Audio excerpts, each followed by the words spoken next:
guys, I'm Papa and I'm an accountant and content creator in Sydney. So this week was the first week of work and I wanted to share with you what a productive week in my life looks like. Now I say productive quite loosely because I'm not exactly that productive. But I promise I do try and I think that's what counts. But I do love to romanticize my 9 to 5 life. First things first, I always get some coffee.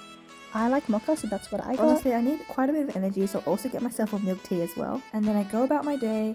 First, start by looking at my emails and actioning anything that needs to be done urgently. And since I'm a financial accountant working in reporting, I do a combination of monthly BAU and quarter end tasks.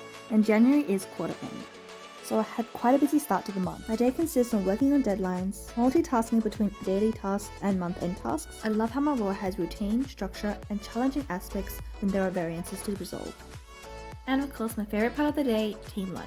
We got Hojack today. So now that I got my full-time job out of the way, I wanted to show you what I do in my downtime and also what I do on my weekends, and how I essentially juggle full-time work and content creation on the side as well.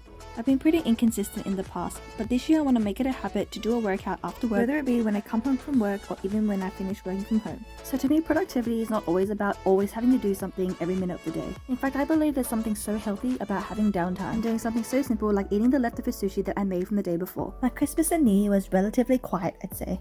But it gave me a lot of time to reflect on myself and also the kind of content that I want to put out there.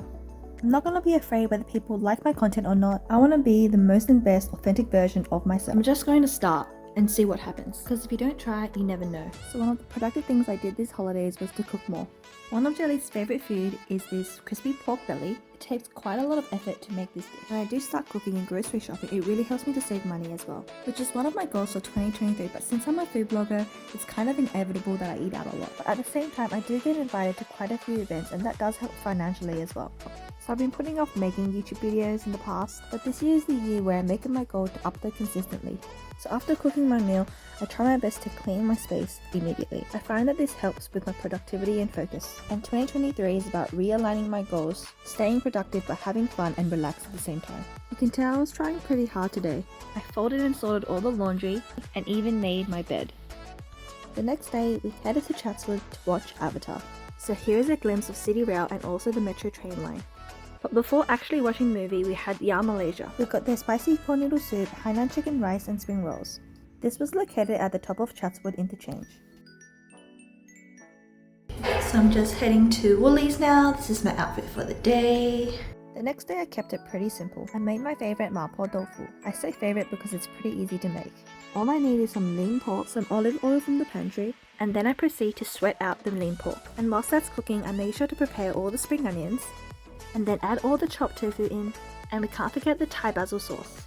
And ta-da! This was so easy to make, and it's pretty healthy too, I think. The next day was New Year's Eve, and I actually headed to the city not to watch the fireworks but to do a photo shoot, because this is the only way to stay productive as a content creator. I'm at Cichetti, having a high tea by myself, waiting for banhmi. Here's everything that I got. This Devonshire set came with 2 scones, cream and jam, and of course some tea, but it was $20, so a little overpriced. Nevertheless, the aesthetics of this place was literally goals. It was at the QVB at the top level in the middle. And the scones were really enjoyable too. So Mandy finally arrived and we went to town hall to shoot for Charles. And this is some of the footage that she took. I am literally screaming at all those mini bags. Oh my god, the black one! Also, shout out to Mandy who helped me take all these cute pics. After that, we tried on some dresses and did some last minute ready for New Year's Eve at Sood's house. Don't burn the house down. Oh my god, the view from Sood's house was so pretty and I really loved playing with all these firecrackers. It was such a vibe. I don't know what I'm doing. Was it like was it? You just park Happy New Year's, guys! Clearly starting the year with a healthy start, eating 2-pack chicken and jajangmyeon. That day, Mr. Jelly's mum came over and we made Bun Bo Hue, which is basically like the spicy version of the beef noodle soup. There are so many ingredients involved and so many steps to take to prep that meat up. I love this noodle soup dish as much as pho.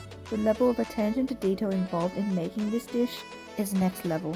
I definitely took some good notes, so hopefully I can replicate this for next time. So we had to take some dirty things out that floated to the top of the soup and cook the soup for about 3 hours. Now that we finally cooked everything, we had to piece everything together. So we plated everything up with all my favorite garnishes and lemon. And the most satisfying part was to be able to pour all the soup over the noodles and get ready for our favorite dish. We definitely took it chill this New Year's Day and had some quality family time eating Bun Bo Hue in our balcony and enjoying the beautiful view. So here we're doing some grocery shopping in Eastwood. I kind of got sidetracked with all the aesthetic cafes. And this is the Korean side. So first, up, we have some aesthetic spots that we can take some fashion blogger photos, outfit of the day, that kind of thing. Just look how cute this hotel is. Next we have Cichetti, which is like this really famous Korean rice cake shop. So let's go. So this rice cake shop also sells coffee, and I saw all these pretty rice cakes. So many interesting flavors to choose from. But I saw this muffin and I thought that was pretty relatable, so I got this one. A little rice cake from the Cichetti rice cake shop.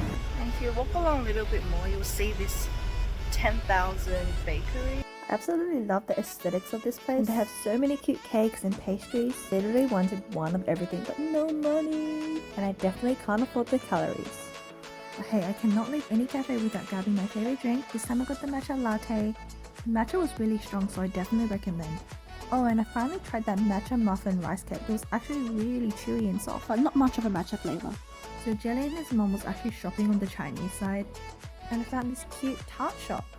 I didn't end up getting anything here, but I had to show the footage of this cute shop. Next time I'll definitely try out some of these pastries. And surprise surprise, I got a PR package from banhmi. They sent me ice cream, drinks and the bubble tea kit. So you definitely know I had to work everything off that day. This year I really want to prioritize my fitness and my health. Being a foodie has really made me gain some weight, so I really want to try my best this year. My favorite workouts come from Ting, and I'm doing the Do This Every Day to Lose Weight challenge. This year I want to be more motivated to do workouts, go for walks, and even go running. But to me, the real crux of a productive week in my life involves cleaning the house, and that means deep cleaning. Although it's such a tedious job, I actually find it to be quite relaxing sometimes, and it gives me the biggest satisfaction when everything is clean and organized. Ever since I bought my apartment last year, I've just been so obsessed with home decor and everything to do with organization and aesthetics. And as you can see, I've got this Scandi coastal theme going on, where everything is basically white and wooden. I'm working towards a minimalistic lifestyle, and I'm slowly trying to declutter everything. I actually think I have too many vases and dried flowers, so I'm trying to organize that. The next day I visited Top Ryde, and I finally visited the famous banhmi store. And guys, the hype is pretty real. They generously pack the fillings, and the quality of the meat and flavor is really good. I got the satay lemongrass pork, and this was $10. And to balance that out, I actually got a free ice cream from Baskin-Robbins because January is my birthday month. So I'm just out here claiming all my birthday freebies. I finally got my package for my curtains, and let's see how good it is. I was really sick of my grey curtains and I wanted to change it up. Okay, so I got two colours for my curtains, one white and one kind of like a beige colour. I felt like those colours really go with the coastal theme and really gives that kind of Korean aesthetic, but also quite minimal. So here's me unboxing all these curtains and trying to figure out if I should keep them or not, because I was a bit skeptical of the quality of them.